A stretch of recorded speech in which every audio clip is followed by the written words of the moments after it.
한국의 식당 안. 오랜만에 본 자매는 이야기꽃을 피우느라 정신이 없습니다. 동생은 언니에게 고향으로 돌아오라며 설득하는데요. 그러던 중 동생의 시선이 멈추더니 점차 당황하기 시작합니다. 도대체 어떤 사연이 있을까요? 자세히 한번 알아보겠습니다. 해당 사연은 카자흐스탄인 디나라 씨가 제보해 주신 내용을 바탕으로 재구성된 스토리입니다. 안녕하세요. 저는 카자흐스탄인 디나라입니다. 저에게는 어린 시절부터 롤모델이었던 사람이 있는데요. 그건 바로 제 언니입니다. 언니는 아주 어렸을 때부터 남녀노소 누구에게나 사랑받는 사람이었어요. 도움이 필요한 사람이 있으면 무슨 일이 있어도 도와주는 사람이었거든요. 하루는 제가 동급생인 남자애들에게 맞은 적이 있었는데 모두 도망갔을 때 저를 도와준 것이 언니였어요. 남자애들이 더 힘이 강해 언니까지 맞았는데 절대 저를 두고 가지 않았어요. 다행스럽게도 어른들이 와서 정리될 수 있었습니다. 그날 언니는 저보다 더 많이 다쳐서 입술에 피가 터졌는데 오히려 저를 걱정하며 괜찮냐고 묻더군요. 언니는 자신의 몸을 불사르는 제 영웅이 되었죠. 그래서였는지 저는 엄마보다 언니를 더 의지하고 롤모델로 삼게 되었습니다. 저희는 그렇게 사이 좋은 자매로 자라났고 언니는 지인들의 추천을 받아 미인 대회를 나가게 되었습니다. 언니는 출전하고 싶어 하지 않아 나가기 전날까지 머뭇거렸으나 아버지가 등을 떠밀어 나가게 되었죠. 아버지의 말은 거의 법이나 마찬가지였으니까요. 언니는 막상 무대에 서자 누구보다 아름답게 빛났습니다. 미소 하나만으로 사람들의 환호성을 받을 정도였으니까요. 모두 그렇게 생각했는지 언니를 지역뿐만 아니라 미인대회 대표로 만들자는 움직임까지 있었습니다. 하지만 언니는 자신이 원하는 바가 아니라며 모든 것을 거부했습니다. 저는 언니의 그 행동까지도 멋있다고 생각했어요. 그 후로 롤모델인 언니처럼 아름답고 싶어서 부단히 애를 썼습니다. 하지만 언니처럼 되는 것은 쉬운 일이 아니었습니다. 사실 저는 외면만 언니를 닮고자 했었어요. 그래서 살도 무리하게 빼보고 화장도 진하게 해봤으나 저에게는 어울리지 않는 가면을 쓴 느낌이었어요. 너무 속상한 마음에 방에서 조용히 울었던 적이 있었어요. 누가 따라하라고 시킨 것도 아니지만 언니처럼 될 수 없다는 것은 사람들에게 사랑받을 수 없다는 생각으로까지 번져갔거든요. 거의 우울증인가 싶을 정도로 힘들어했는데 어떻게 알았는지 언니가 방으로 들어오더니 울고 있는 저를 조용히 안아주었습니다. 저는 언니에게 우는 이유를 알려주지도 않았는데 말이죠. 언니는 마치 제가 왜 우는지 안다는 듯이 제 장점을 늘어놓기 시작했습니다. 그러면서 굳이 남을 따라할 필요가 없다고 알려주었죠. 언니는 여전히 저의 영웅이더군요. 그날 이후 저는 언니와 똑같이 될 수 없다는 것을 인정하고 제 모습 그대로를 받아들였습니다. 언니처럼 멋진 사람이 되기 위해서 저는 다른 소양을 쌓아갔어요. 책을 읽고 공부를 하며 더 나은 사람이 되기 위해 노력했죠. 그러던 어느 날 언니가 한국으로 일을 하러 간다고 하더군요. 언니가 한국으로 가고 싶어 한 것은 알고 있었어요. 어렸을 때 한국 드라마가 중앙아시아에서 유행이었거든요. 그중에 주몽과 대장금은 한국에서만큼 굉장한 인기를 끌었습니다.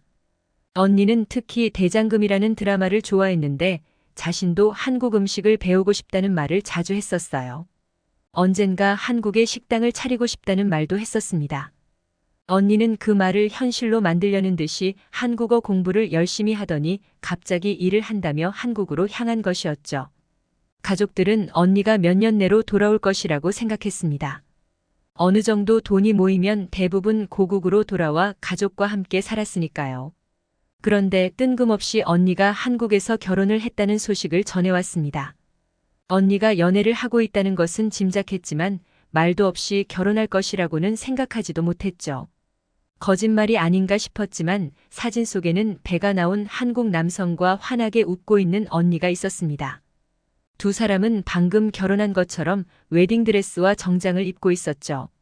저는 바로 언니에게 연락해서 이건 예의가 아닌 것 같다고 했습니다. 가족이 모르는 결혼이라니. 제가 들고 있던 핸드폰을 뺏어든 아버지는 언니에게 온갖 말을 쏟아내더군요.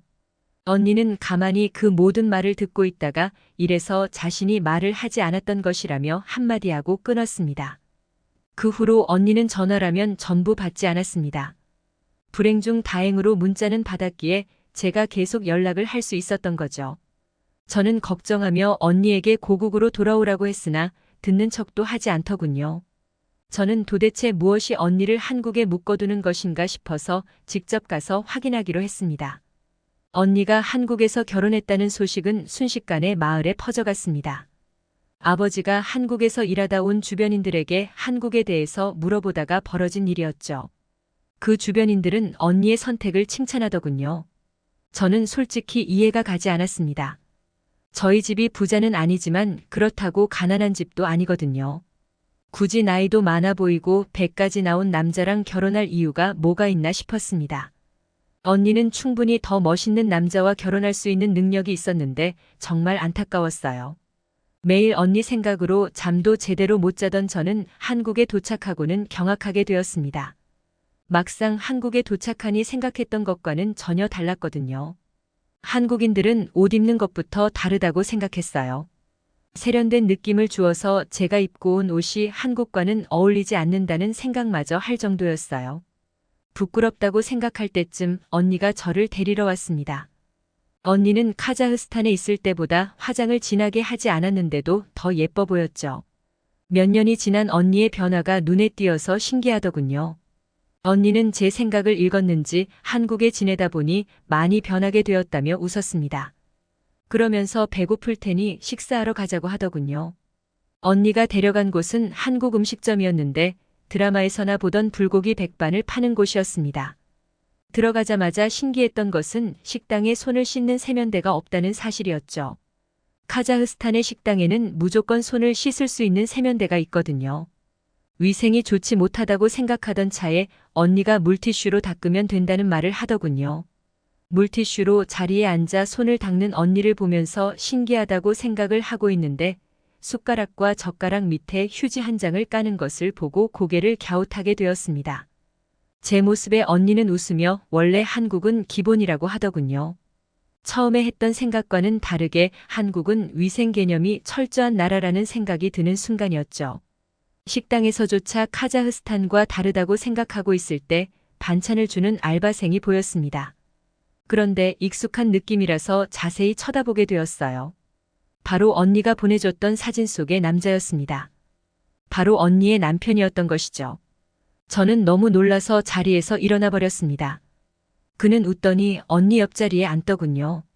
사진에서 보이던 불룩 나왔던 배가 사라져서 알아차리기 어려웠는데 웃으니 확실히 형부가 맞았습니다. 알고 보니 형부는 멋진 모습으로 카자흐스탄에 인사를 가고 싶어서 살을 뺐다고 하더군요. 인사 오기 전에 제가 한국으로 왔던 것이고요. 더군다나 제가 갔던 그 가게는 형부와 언니가 주인이라고 했습니다. 언니가 바라던 꿈을 이룬 것이죠. 저는 언니에게 그럼 왜 그동안 고국으로 돌아오지 않았냐고 했더니 제대로 정착된 모습을 보여주고 싶었다고 하더군요. 그렇지 않으면 아버지가 다른 남자와 결혼하라며 자신을 끌고 갈 것 같았다고 했죠. 그 이야기를 듣고 나니 언니의 말이 맞다는 생각이 들더군요. 아직까지도 카자흐스탄은 아버지의 의견이 가장 큰 나라입니다. 아버지가 결혼을 하라고 하면 해야 하는 법이죠. 많이 달라졌다고는 하지만 현재까지도 이어지는 관습이라서 언니의 남편이 마음에 들지 않으면 바로 아버지의 맘대로 할 판이었죠. 저는 언니의 말을 이해했으나 그래도 고국으로는 돌아가자고 설득하기 시작했습니다. 언니는 그렇다면 일주일만 한국에서 같이 지내고 다시 이야기를 하자고 하더군요. 오히려 저를 설득하는 언니의 모습을 보니 당황스러웠으나 일주일만 버티면 언니와 함께 카자흐스탄으로 돌아갈 수 있다는 희망이 보이기 시작했죠. 저는 그날 이후로 언니와 함께 일주일을 보내게 되었습니다. 언니는 저를 데리고 흔한 관광지를 돌아다니지 않았어요. 그저 자신의 생활 반경에서만 이동했습니다. 자신이 항상 가는 분식집, 예쁜 옷이 많은 옷가게, 장을 보러 가는 마트. 정말 소소하고 당연한 곳으로 갔다가 바로 앞에 있는 공원에 가기도 했죠. 그러다가 한강에서 소풍처럼 가기도 하고 정말 평범함이 가득 담긴 일주일이었습니다. 작은 경험들이었지만 정말 평안하고 즐겁다는 생각이 들더군요. 24시간 열려있는 편의점, 심지어 마트조차 새벽까지 하는 시기였죠. 공원은 저녁에 다녀도 가로등 덕분에 하나도 무섭지 않았어요. 음식은 또 얼마나 맛있는지 언니의 단골집에 항상 가고 싶다고 이야기할 정도였죠. 저는 그 일주일 사이에 한국을 좋아하게 되었고 살고 싶다는 생각을 하게 되었습니다. 카자흐스탄에서는 상상도 하지 못했던 것들을 즐길 수 있었거든요. 오히려 언니가 고향으로 돌아가고 제가 대신 한국에서 살고 싶다는 이야기를 할 정도가 되었죠. 결국 저는 언니가 잘 지낸다는 소식 하나만을 들고 집으로 돌아갔습니다. 지금은 어떻게 되었냐고요? 그 후에 언니가 형부와 함께 많은 선물을 들고 고향으로 돌아왔어요. 잠시 들린 것이었지만 덕분에 아빠가 형부를 애지중지하게 되었습니다. 역시 마음을 돌리는 것에는 선물이 최고라는 생각이 들더군요. 언니가 아버지께 잘 이야기해준 덕분에 저 또한 한국에 유학을 갈 수 있게 되었습니다. 일주일만 있었는데도 한국에서 살고 싶다고 생각될 만큼 소중한 추억들이 많이 쌓였는데 앞으로는 어떤 추억이 쌓일지 기대되네요. 한국에서 언니와 함께한 추억처럼 좋은 추억들만 쌓였으면 합니다. 지금까지 디나라 씨가 보내주신 사연에 대해 소개해드렸는데요. 어떻게 보셨나요? 클립뉴스에서는 여러분의 사연을 기다리고 있으니 소개해주고 싶은 사연이 있으시면 언제든 제보 바랍니다.